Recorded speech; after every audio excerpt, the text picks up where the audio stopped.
नमस्कार, आप देख रहे हैं भारत अपडेट। मैं हूं आपके साथ ऋतु भंडारी। आज चर्चा उस मुलाकात की जिसने उत्तर प्रदेश की राजनीति में नई हलचल पैदा कर दी है। जहां केंद्रीय गृह मंत्री अमित शाह और मुख्यमंत्री योगी आदित्यनाथ की दिल्ली में हुई मुलाकात को राजनीतिक गलियारों में बेहद अहम और महत्वपूर्ण माना जा रहा है। सवाल उठ रहा है कि क्या ये सिर्फ एक नियमित बैठक थी या फिर 2027 के विधानसभा चुनाव के लिए बीजेपी की रणनीति को अंतिम रूप देने की दिशा में बहुत बड़ा कदम। सूत्रों के मुताबिक इस बैठक में उत्तर प्रदेश के लिए एक व्यापक रणनीति पर मंथन हुआ है। संगठन को बूथ स्तर तक और मजबूत करने और गैर यादव, ओबीसी और दलित समाज के बीच बीजेपी की पकड़ को और मजबूत बनाने की, विकास परियोजनाओं को तेज गति से पूरा करने और कानून व्यवस्था पर जीरो टॉलरेंस की नीति को लेकर और प्रभावी ढंग से आगे बढ़ाने जैसे कई मुद्दों पर विस्तार से चर्चा हुई। उत्तर प्रदेश कैबिनेट विस्तार के बाद यह भी माना जा रहा है कि केंद्रीय नेतृत्व ने मुख्यमंत्री योगी आदित्यनाथ के नेतृत्व पर पूरा भरोसा जताते हुए उन्हें संगठन और सरकार यानी कि सत्ता के बेहतर समन्वय के साथ आगे बढ़ने का संदेश दिया।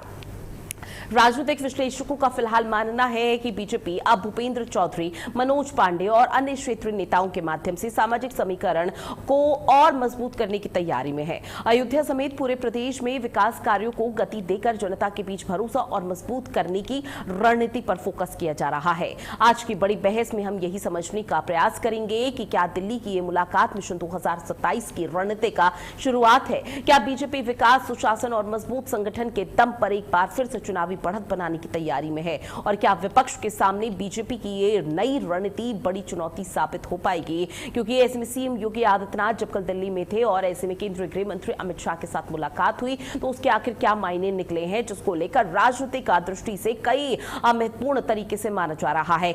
कोई ये कहता हुआ नजर आ रहा है एक्सपर्ट्स की तरफ से कि 2027 के लिहाज से बेहद महत्वपूर्ण थी। कोई ये कह रहा है कि राम मंदिर में जो अभी भी स्थिति चल रही है उसको लेकर भी यहाँ पर एक महत्वपूर्ण चर्चा होती हुई नजर आई है। इसलिए सवाल ये उठ जाता है कि क्या मिशन 2027 का ब्लूप्रिंट बीजेपी की तरफ से तैयार हो चुका है। सवाल ये भी उठ जाता है क्या योगी आदित्यनाथ को संगठन और सत्ता में फ्री हैंड पूरी तरह से मिल चुका है कि सत्ता और संगठन को कैसे समन्वय, कैसे तालमेल बैठाना है, कैसे वो सामंजस्य पैदा करना है और कैसे दोनों बेहतर तरीके से आगे बढ़े, किसी भी तरह के अंदरूनी कलह ना रहे। इसको लेकर क्या डिस्कशन हुआ। और सवाल ये भी उठ जाता है कि क्या अयोध्या के बाद अब बीजेपी की चुनावी रणनीति बदल चुकी है। क्या बूथ से लेकर सत्ता तक नया प्लान पूरी तरह से क्या तैयार हो चुका है। क्या गैर यादव, ओबीसी और दलित वोटों पर बड़ा दाव यहां पर चला जाएगा। क्या विकास और कानून व्यवस्था यहां पर सबसे बड़े मुद्दे हैं। क्या बीजेपी विपक्ष के हर समीकरण का जवाब देने के लिए तैयार है, क्योंकि केंद्रीय गृह मंत्री अमित शाह को राजनीति का चाणक्य कहा जाता है और अमित शाह की मुलाकात योगी आदित्यनाथ के साथ वो भी ऐसे समय पर जब 2027 के विधानसभा चुनाव को लेकर बहुत ज्यादा गहमा-गहमी हो, तो निश्चित तौर पर इसे आम मुलाकात नहीं कहा जा सकता। अब ऐसे में सवाल ये उठ रहा है कि क्या अमित शाह और योगी की जोड़ी 2027 का नया चक्रव्यूह बनाने की कोशिश कर रही है। क्या बीजेपी ने चुनावी तैयारी अभी से तेज कर दी है। क्या दिल्ली की इस बैठक से उत्तर प्रदेश की सियासत और हवा और जो फिजा है वो बदलने वाली है। सवाल तो ये भी उठ जाता है कि क्या मिशन 2027 के लिए बीजेपी ने समाजवादी पार्टी की घेराबंदी शुरू कर दी है, क्योंकि हाल फिलहाल में ब्राह्मणों को साधने का प्रयास समाजवादी पार्टी जब कर रही थी तब यह कहा जा रहा था कि खुद चक्रव्यूह में अखिलेश यादव फंस रहे हैं। अब उसी की घेराबंदी करने के लिए लगातार ये मुलाकातों का जो सिलसिला है वो देखने को मिल रहा है। इसीलिए सवाल ये भी उठ रहा है कि क्या समाजवादी पार्टी के पीटीए समीकरण का जवाब तैयार बीजेपी करने की कोशिश कर रही है। क्या अमित शाह और योगी आदित्यनाथ की रणनीति से समाजवादी पार्टी को बड़ी चुनौती बढ़ेगी। क्या विकास और कानून व्यवस्था के मुद्दे पर सपा घिर सकती है। क्या 2027 के विधानसभा चुनाव की जो लड़ाई है वो बीजेपी वर्सेस और समाजवादी पार्टी का मुकाबला और दिलचस्प होगा। ये वो तमाम महत्वपूर्ण सवाल है जो लगातार उठ रहे हैं और इसको लेकर किस तरह की चीजें यहां पर देखने को मिल पाती हैं उस पर हर किसी की नजरें टिकी हुई है, क्योंकि 2027 का विधानसभा चुनाव है और 2027 के विधानसभा चुनाव के बाद की स्थिति क्या कुछ रहेगी, किस तरह से यहां पर चीजें देखने को मिल पाएगी। क्या कुछ दोनों यहां पर दोनों ही पार्टी, चाहे बीजेपी हो या फिर यहां पर समाजवादी पार्टी हो, दोनों ही पार्टियों की तरफ से क्या विशेष रणनीति अपनाई जाती है, इसको लेकर भी फिलहाल आने वाला समय यहां पर बताएगा, क्योंकि 2027 के विधानसभा चुनाव का इंतजार किया जा रहा है।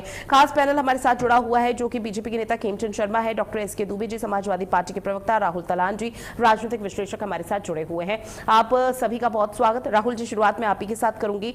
केंद्रीय गृह मंत्री अमित शाह के साथ योगी आदित्यनाथ की मुलाकात को आप कैसे देख रहे हो, क्या मायने राजनीतिक दृष्टि में?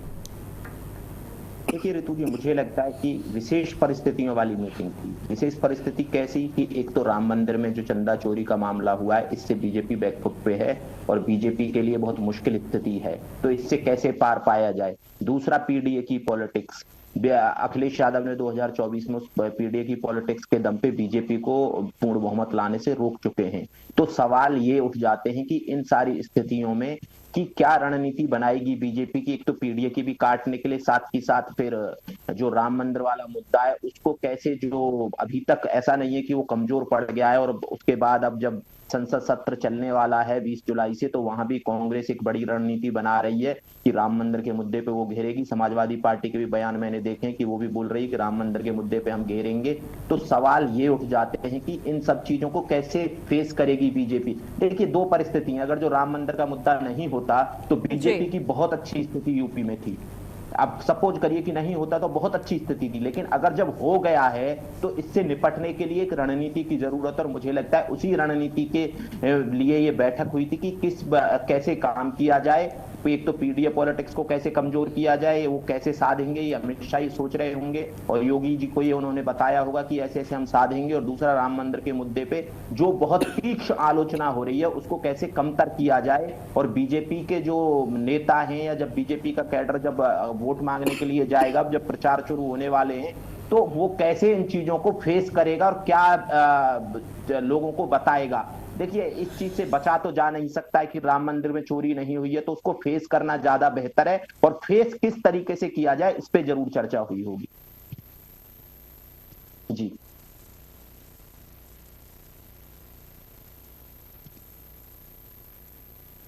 चीजें जो है वो और बेहतर देखने को मिल पा रही है, लेकिन यहाँ पर मैं ये समझने का प्रयास भी करूंगी कि 2027 के विधानसभा चुनाव के लिहाज से अगर ये मुलाकात बेहद महत्वपूर्ण हो जाती है तो फिर उसके बाद की चीजें कैसे रहेंगी, क्योंकि राम मंदिर के मुद्दे को लेकर जो चीजें हैं वो गहमा गहमी देखने को मिल सकती है, और शायद ये जो माइनस पॉइंट है या लूप होल है वो यहाँ पर बीजेपी खेमे में देखने को मिल पाएगा। लेकिन आने वाले समय में समाजवादी पार्टी की स्ट्रेटेजी को आप कैसे देख रहे हैं? मेरे से सवाल है ये, ऋतु जी, मेरे से सवाल है ये। राहुल तलान जी आपसे है सर। जी जी जी, देखिए, समाजवादी पार्टी ने अपने सारे पत्ते खोल के रख दिए हैं, बिल्कुल सामने समाजवादी पार्टी के पत्ते। समाजवादी पार्टी पीडीए की पॉलिटिक्स करेगी, उसमें ब्राह्मणों को जोड़ने के लिए वो ब्राह्मण सम्मेलन कर रहे हैं, तो ये बस समाजवादी पार्टी की पॉलिटिक्स है। इसके अलावा समाजवादी पार्टी कहीं नहीं जाने वाली है, इन्हीं पे समाजवादी लड़ेगी। वो ठीक है कि वो विकास की बात होगी, ये बात होगी, वो अलग मुद्दे हो जाते हैं, लेकिन समाजवादी पार्टी की बेसिक जो पॉलिटिक्स रहेगी वो पीडीए पे रहेगी, पीडीए की एकजुटता पे रहेगी। समाजवादी पार्टी के पास इस वक्त दो वोट बैंक बिल्कुल सशक्त है, उनके यादव वोट बैंक उनके पास बहुत मजबूती से उनके साथ इंटैक्ट है, साथ ही साथ मुसलमान उनके साथ बहुत मजबूती के साथ इंटैक्ट है। अब इसमें और लोग जो आ जाएंगे, जो भी आ जाए पीडीए के नाम पे, वो बेनिफिट वाली सिचुएशन हो जाती है उनके लिए, और वो जितने बढ़ते चले जाएंगे वैसी समाजवादी पार्टी स्ट्रांग होती चली जाएगी। और जहां तक अखिलेश यादव जी की बात है, अखिलेश यादव जी वो एक तरीके से वो थोड़ा एक विजन भी दे रहे हैं कि भाई हम विकास पे भी काम करेंगे, इसके काम करेंगे, उसके काम करेंगे, वो धीरे धीरे लोगों को दिखा रहे हैं। लेकिन बेसिकली जो पॉलिटिक्स होगी वो पीडीए और ब्राह्मणों को कैसे इंटैक्ट किया जाए, और ब्राह्मणों के लिए वो उनका पूरा जो वो बलिया से सांसद ने सारा सनातन पांडे वो लगातार लगे हुए हैं और सम्मेलन भी कर रहे हैं। तो मुझे लगता है कि बस इसी चीज पे समाजवादी पार्टी की पॉलिटिक्स रहने वाली है। दूसरा, बूथ मैनेजमेंट कैसा रहेगा। देखिए, बीजेपी से लड़ना है तो बूथ मैनेजमेंट बहुत स्ट्रांग होना चाहिए। समाजवादी पार्टी का कैडर वैसा नहीं है जैसे बीजेपी का कैडर है, तो समाजवादी पार्टी को अपने कैडर को उसी लेवल पे लेके जाना होगा। उन्होंने वो कोशिश भी की है, पीडीए प्रहरी बनाए और चीजें भी उन्होंने की है कि वो लगातार बूथ पे मजबूत हो सके। तो यहां मुझे लग रहा है इन चीजों पे ज्यादा फोकस होगा। सर देखिए, 2027 का विधानसभा चुनाव बेहद नजदीक है। अभी भले ही तारीखों का ऐलान ना हो, लेकिन सुखबुगाहट और जो कयासबाजी है सर वो बहुत तेजी के साथ लगाई जा रही है। लेकिन एक ऐसा महत्वपूर्ण मुद्दा है जिसको लेकर खूब जोरों के साथ चर्चा है, वो राम मंदिर में चढ़ावा चोरी का। उसको लेकर आप लोगों की तरफ से क्या परसेप्शन है कि क्या ये हावी पड़ सकता है 2027 के विधानसभा चुनाव में? और अमित शाह और योगी आदित्यनाथ की जो मुलाकात हुई, क्या इस मसले पर भी चर्चा हुई होगी?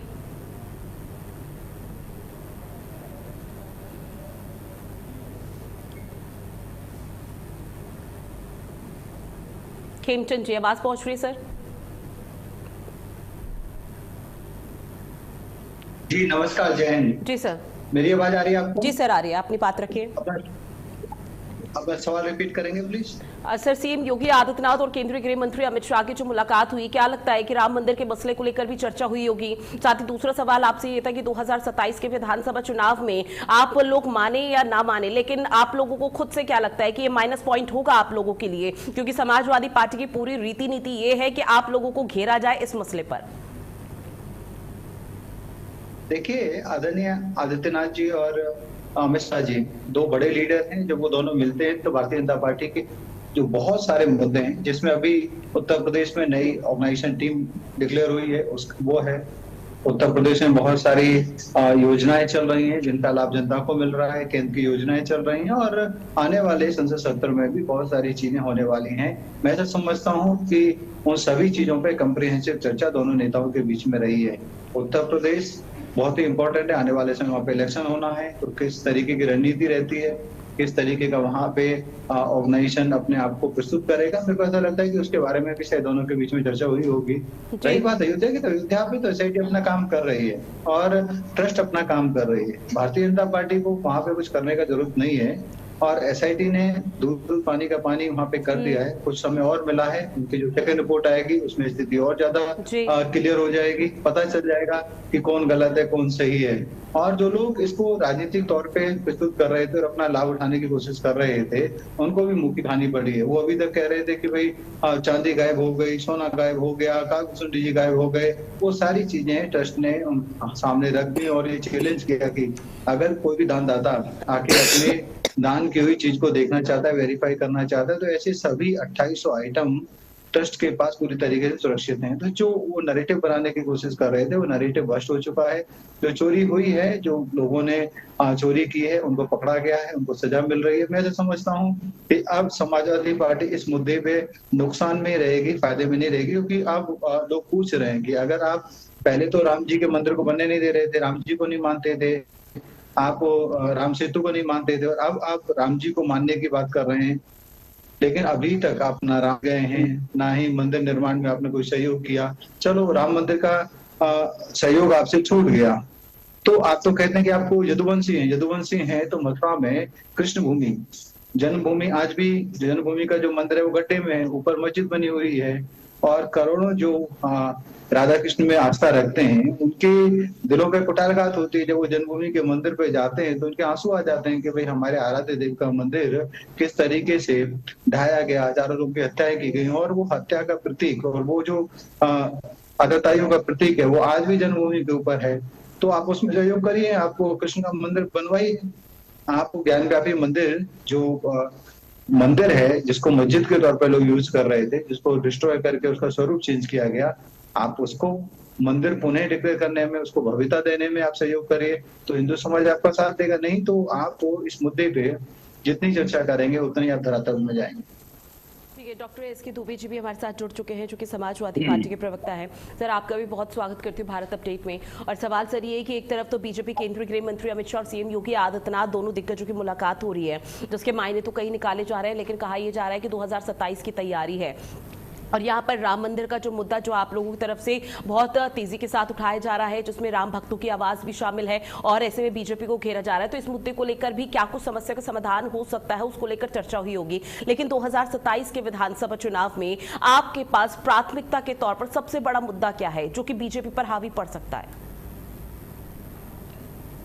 नहीं, देखिए, हमारे मुद्दे तो कई हैं, हमारा मुद्दा एक नहीं है। बेरोजगारी सबसे बड़ा मुद्दा है, महंगाई सबसे बड़ा मुद्दा है, जो सुरक्षा व्यवस्था का मुद्दा है वो भी बड़ा मुद्दा है। ऐसे कई सारे, और विकास के नाम पे जो भ्रष्टाचार किया जा रहा है वो मुद्दा है। आप देखिए, मुद्दों की तो भरमार है, लेकिन जो ये राम मंदिर चोरी कांड हुआ है वो कोई मुद्दा नहीं, वो लोगों की आस्थाओं के साथ खिलवाड़ किया गया है। आप सोचिए कि वहां डॉक्टर शिव कुमार दुबे या सिर्फ राहुल या खेमचंद शर्मा जी का मैटर नहीं है, ये सभी सनातनियों का मुद्दा है। सभी सनातनी जो भगवान में आस्था रखते हैं उनके साथ छल हुआ है, उनके साथ धोखा हुआ है। तो ये मुद्दा तो ये इसके मुद्दे पे हम इलेक्शन नहीं लड़ेंगे। हमारा इलेक्शन लड़ने का मुद्दा सिर्फ एक है कि जिस तरीके से भ्रष्टाचार हो रहा है, जिस तरीके से बेरोजगारी चरम सीमा पे है, जिस तरीके से महंगाई चरम सीमा पे, आप देखिए कि अभी पेट्रोल के भाव क्या हो गए। आज कोई भी सब्जी अगर आप लखनऊ शहर में खरीदें या दिल्ली शहर में खरीदें तो शायद 50 रुपया से 40 रुपया से नीचे कोई सब्जी नहीं मिलती है, जो 10-10 रुपए किलो वाली सब्जी है। आप सोचिए कैसे लोग गुजारा करेंगे। आज मैं एक जगह यूनिवर्सिटी में बैठा था, मैडम, मैं आपको बताऊं, वहाँ एक प्यून की पगार 12,000 रुपया। आप सोचिए, न्यूनतम सरकार बोलती है कि नहीं इतना नहीं होना चाहिए, और जबकि हकीकत ये है, वो प्यून बता रहा था यूनिवर्सिटी में कि 12,000 रुपए में साहब की मैं कैसे परिवार चलाऊं। आप सोचिए ये परिस्थितियां हैं और सरकार एकदम बेसुध है। आज की ही मैं बात बताता हूँ, आज मैं एक स्कूल का भी दौरा किया, सरकारी स्कूल में। इतना बढ़िया स्ट्रक्चर, इतना बढ़िया सब कुछ, और वहां मात्र 27 बच्चे पढ़ रहे हैं। आप सोचिए कितना, आखिरकार कौन से कारण हैं कि जो प्राइवेटों में लोग भाग रहे हैं, सरकारी स्कूल खाली पड़े हैं, जबकि उसका भार सरकार पे आ रहा है। या तो आप प्राइवेटाइजेशन कर दीजिए या फिर सरकार को बंद, सरकारी जो स्कूल है उनको खत्म कर दीजिए। ये हमारा सरकार का खर्चा भी, लेकिन सरकार क्या अपने लोगों को फायदा देने के लिए वो इस तरीके से कोई भी एक्शन नहीं। मैं आपको सच बता रहा हूँ। हेलो जी सर। हाँ, तो इसलिए वो कोई ऐसा एक्शन लेगी नहीं। लेकिन ये सब चीजें ऐसी हैं कि एक तरफ बेरोजगारी की लंबी लंबी लाइन है, लेकिन उनका शोषण हो रहा है। आज चाहे आपका फील्ड हो, मास कम्युनिकेशन का फील्ड हो, जो बेचारे बच्चे ग्रेजुएशन और पोस्ट ग्रेजुएशन करके आते हैं, उनको 25,000 रुपया अगर सैलरी मिलेगी, 30,000 रुपया सैलरी मिलेगी, तो नोएडा जैसे शहर में कैसे उनका गुजारा होगा? इस पर कोई ध्यान नहीं देता है। क्यों? क्योंकि कोई मतलब नहीं है। उन्हें तो वोट से मतलब है, हिंदू मुस्लिम कराने से मतलब है। उन्हें तो सिर्फ अपना वोट बैंक कैसे मजबूत रहे। अभी आप देखना, आपने जो चीज बोला ना, इनकी मीटिंग प्रधानमंत्री से हो, मुख्यमंत्री की या गृह मंत्री से, ये नन ऑफ माई बिजनेस, हमारा कोई धंधा ये इनके साथ नहीं है ऐसा, क्योंकि ये इनका काम है, ये अपना जो करना वो करें। लेकिन जमीन की हकीकत ये है कि बेचारा किसान भी परेशान है, नौजवान भी परेशान है, और जो जितने भी बच्चे हैं पढ़ने वाले वो भी परेशान है। तो निश्चित तौर पर आप देखिए, आज का ही एसआईटी या कल का है, कोर्ट ने जवाब मांगा है कितने स्कूलों में एक शिक्षक से काम चल रहा है और कितने सरकारी स्कूलों में ताले पड़ गए। कैसे आप सरकार चला रहे हैं समझ में नहीं आता है। लेकिन जब आप इनसे सरकार से सवाल करेंगे तो सब चंगा है, सब चंगा है। ठीक है सर, आप डॉक्टर एसके दुबे जी, माफी के साथ सर आपको बीच में टोका।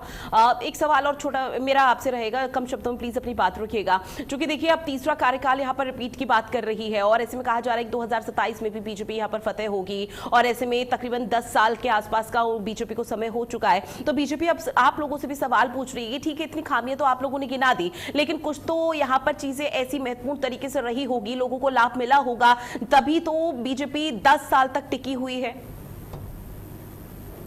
नहीं देखिए, हमारे में कुछ खामियां थी, इसलिए जनता ने हमें फेंक दिया। लेकिन इन्होंने छल से आपने प्रपंच बना के सत्ता पाई। ठीक है, आप सत्ता में आए, लोगों की पसंद होगी इसलिए सत्ता में आए।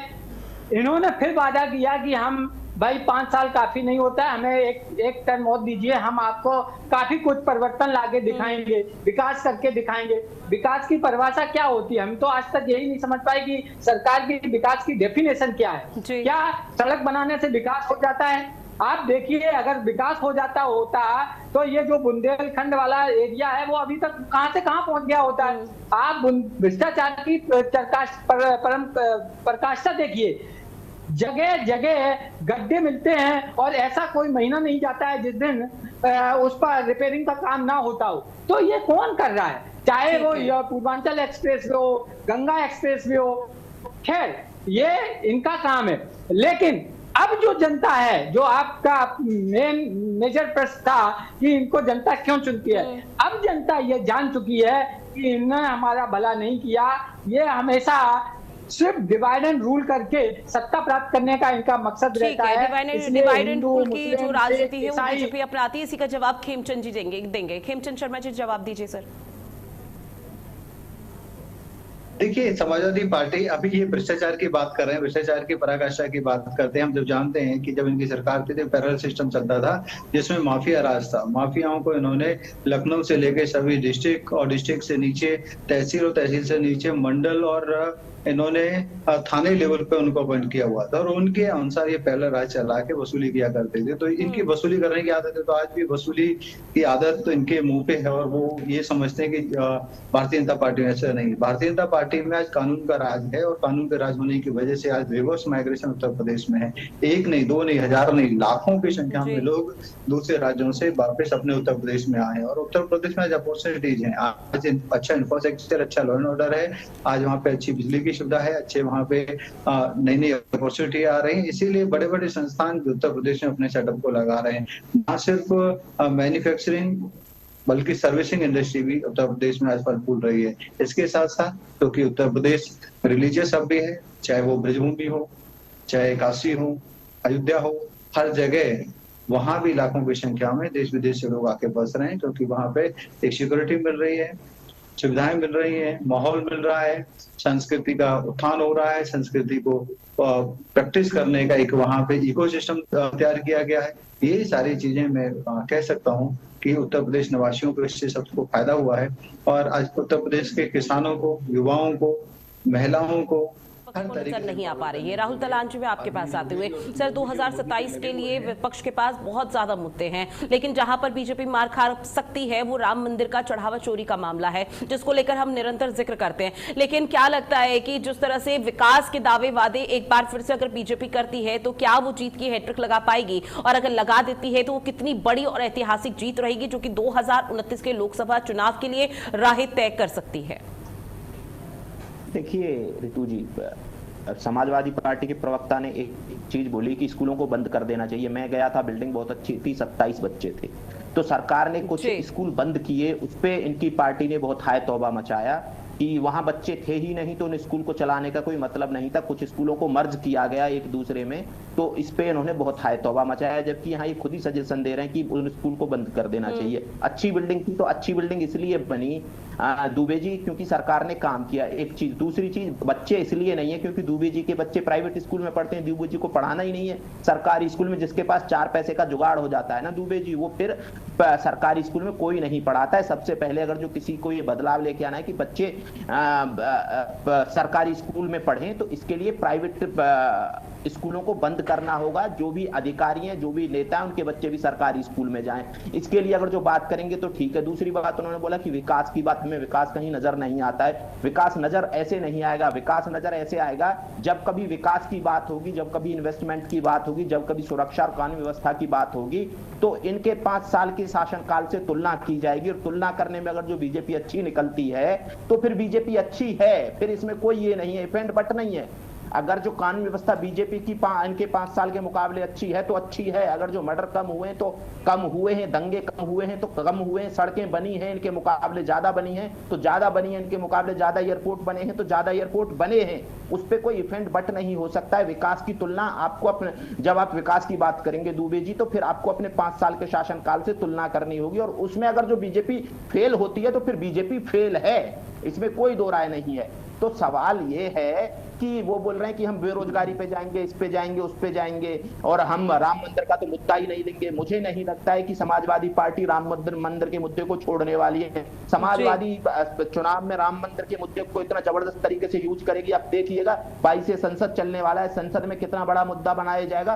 5 दिन कम से कम संसद नहीं चलेगा राम मंदिर के मुद्दे पे, और कांग्रेस और समाजवादी पार्टी सबसे बढ़ चढ़ के भाग लेने वाले हैं। तो राम मंदिर का मुद्दा ऐसा नहीं है कि ये बिल्कुल इसको ऐसे ही एसके प्रूफ दे देंगे मुद्दे को कि, और बीजेपी को कि चलो हाँ भाई बीजेपी को एसके प्रूफ दे देते हैं, ऐसा नहीं होने वाला है। कोई बेरोजगारी और इस पे चुनाव नहीं लड़ने वाली। बेरोजगारी पे चुनाव लड़ेंगे तो फिर बेरोजगारी, विकास और सड़कों पे और स्कूलों पे चुनाव लड़ेंगे तो बीजेपी ने इनके बनिस्बत अच्छा काम किया है, तो वहां इनको मुंह की खानी पड़ेगी। इसीलिए पीडीए पे चुनाव लड़ा जाएगा, राम मंदिर पे चुनाव लड़ा जाएगा। और देखिए कि वो खेमचंद जी बोल रहे थे कि नहीं राम मंदिर पे बात नहीं हुई होगी, राम मंदिर पे चर्चा कर रही है। बीजेपी के अमित शाह कोई ऐसे ही चाणक्य थोड़ी बोल रहा है कोई उनको, और वो इतने बड़े मुद्दे पे चर्चा ही नहीं करेंगे मुख्यमंत्री के साथ। इतना बड़ा मुद्दा है और ये उनको पता है, अमित शाह को भी पता है, मुख्यमंत्री को पता है, बीजेपी के अध्यक्ष को पता है, पूरी बीजेपी को पता है कि इसको फेस करना है। और इसको ये ऐसा मुद्दा है जिससे बच के नहीं निकल सकते हैं। बस ये सोच रहे हैं, पूरी पार्टी मुझे लगता है ये सोच रही होगी कि कैसे इसको फेस किया जाए। बस एक तरीका ये कि फेस करो, कैसे फेस करो जिससे कम से कम नुकसान हो। पूरी बीजेपी इस पे इस वक्त मंथन कर रही होगी, मेरा ऐसा मानना है। निश्चित तौर पर बीजेपी की तरफ से मंथन किया जा रहा है, लेकिन समाजवादी पार्टी भी पीछे नहीं है। डॉक्टर एसके दुबे जी, अपनी बात रखिएगा, लेकिन सर एक छोटा सा रिएक्शन में ये भी लूंगी, क्योंकि आप देखिए सनातन ही समाजवाद है और आप लोगों की तरफ से कहा जा रहा है जो सनातन है वही समाजवाद है, तो कहीं ना कहीं अब आप लोगों को समझ में आ चुका है कि हिंदुत्व का वोट बैंक भी बेहद जरूरी है आप लोगों के लिए। देखिए, पहले तो हम एक बहुत ही महत्वपूर्ण मुद्दा जो भारतीय जनता पार्टी प्रवक्ता ने उठाया उसका जवाब देना चाहते हैं। ये बोलते थे कि भ्रष्टाचार थाने से होता है, ठीक है ना, इन्होंने मेरे पे आरोप लगाया। मैं अपने जिले की बात करता हूँ, जहाँ जिस गांव, जिस तहसील, जिस थाने में मेरा घर है मैडम, गांव में। हाँ। आप सोचिए, मैं खुद गया हूँ वहां पे थाने में और मैंने उसको बोला, इंस्पेक्टर को, जो सेकंड इंस्पेक्टर था, कि भाई इसकी एफआईआर लिखा जाए। निश्चित तौर पर सर देखिए 2027 का विधानसभा चुनाव है, राम मंदिर का मसला है, उसके साथ ही आप लोग तमाम ऐसे मुद्दे गिना रहे हैं जिसको लेकर आके शायद रीति नीति तैयार हो सकती है। माफी के साथ आपको बीच में मैं टोक रही हूँ क्योंकि समय मुझे इजाजत नहीं दे रहा कि मैं चर्चा को आगे बढ़ा पाऊं। बहरहाल आप सभी मेहमान जुड़े इस महत्वपूर्ण विषय पर चर्चा की, उसके लिए आप सभी का बहुत शुक्रिया और खास पेशकश में इतना ही। देश और दुनिया की बड़ी खबरों के लिए आप बने रहिएगा भारत अपडेट के साथ। नमस्कार।